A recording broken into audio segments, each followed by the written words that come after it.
Rajkot ward number 15 માં આમ આદમી પાર્ટીના ઉમેદવાર લાખા મુરવાડિયાએ ફોર્મ પરત ખેંચી ભાજપને ટેકો જાહેર કર્યો। રાજકોટ મહાનગરપાલિકાની ચૂંટણીના જંગમાં વોર્ડ નંબર 15ના રાજકીય સમીકરણોમાં નાટ્યાત્મક પલટો આવ્યો છે। ઉમેદવારી પત્રો પરત ખેંચવાના અંતિમ દિવસે આમ આદમી પાર્ટી અને કોંગ્રેસને મોટો આંચકો લાગ્યો છે। આપના સત્તાવાર ઉમેદવાર લાખા મુરવાડિયાએ અચાનક પોતાનું નામાંકન પરત ખેંચી લેતા વિરોધ પક્ષોની રણનીતિ ખોરવાઈ ગઈ છે, જેના કારણે સ્થાનિક રાજકારણમાં ભારે ગરમાવો વ્યાપી ગયો છે। આ ઘટનાક્રમ પાછળ કોંગ્રેસમાંથી રાજીનામું આપનાર પૂર્વ કોર્પોરેટર પ્રવીણ સુરાણીની વ્યૂહરચના મહત્વની માનવામાં આવે છે। લાખા મુરવાડિયાએ માત્ર ફોર્મ જ પરત નથી ખેંચ્યું, પરંતુ ભારતીય જનતા પાર્ટીને સત્તાવાર રીતે ટેકો જાહેર કરીને સૌને ચોંકાવી દીધા છે। ભાજપે આ વોર્ડમાં કોંગ્રેસના બગદાર નેતા વશરામ સાગઠિયાને પરાજિત કરવા માટે ખાસ આયોજન કર્યું હોય તેમ જણાય છે।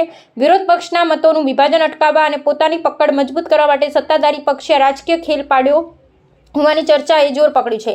વોર્ડ નંબર 15માં સર્જાયેલી આ સ્થિતિને પગલે હવે ચૂંટણી જંગ સીધો ભાજપ અને કોંગ્રેસ વચ્ચે કેન્દ્રિત થયો છે।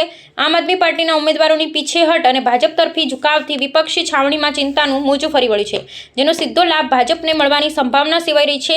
બીજી તરફ કોંગ્રેસ પોતાના ગઢ સમાન ગણાતા આ વિસ્તારમાં પકડ જાળવી રાખવા માટે એડી ચોટીનું જોર લગાવી રહ્યું છે। રાજકોટના હાઈ પ્રોફાઇલ વોર્ડમાં બદલાયેલા સમીકરણો મતદાનના વલણ પર કેવી અસર કરે છે તે જોવું રસપ્રદ રહેશે। મારું નામ લાખાભાઈ નરસિંહભાઈ મોરવાડિયા, વોર્ડ નંબર 15। હા,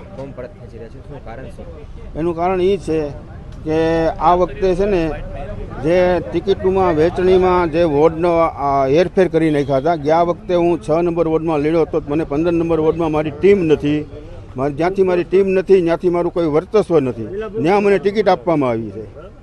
એટલે મારી ટીમ વગર મને એમ લાગ્યું કે મારે અહીંયા કણે લડવું ન જોઈએ, અહીંયા કણે કોઈ આપણને કોઈ ઓળખતું નથી, એટલે મેં મારું ફોર્મ સ્વૈચ્છિક પાછું ખેંચી લઉં છું। હું પ્રવીણભાઈ સોરાણી આપણે ભાજપમાંથી હું એમને મારું સમર્થન કરું છું અને આપણે નિલેશભાઈ હેરબા એને મારું સમર્થન કરું છું ભાજપમાંથી। આમ આદમી પાર્ટીમાં કોણે તમને આ રીતે વોર્ડ નંબર 15 માંથી ટિકિટ આપી હતી? એ મારે ઉપરથી આવી હતી, દિલ્હીથી, દિલ્હીવાળા માણસો અહીંયા હતા ને ઉપરથી આવી હતી।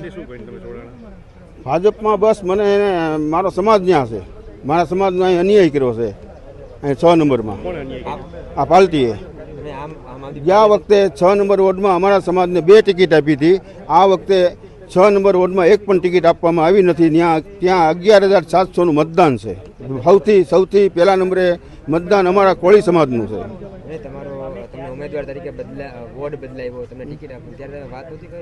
ત્યાર પછી મેં જોયું, ટીમ જોઈ 15 નંબરની, મને ટીમ બરોબર ન લાગી, એટલે મેં સ્વૈચ્છિક વિચાર કરી લીધો કે આમાં લડવાનું કાંઈ ફાયદો છે નહીં। મેં ટીમ જોઈને ત્યાં કોઈ ટીમ જ નથી,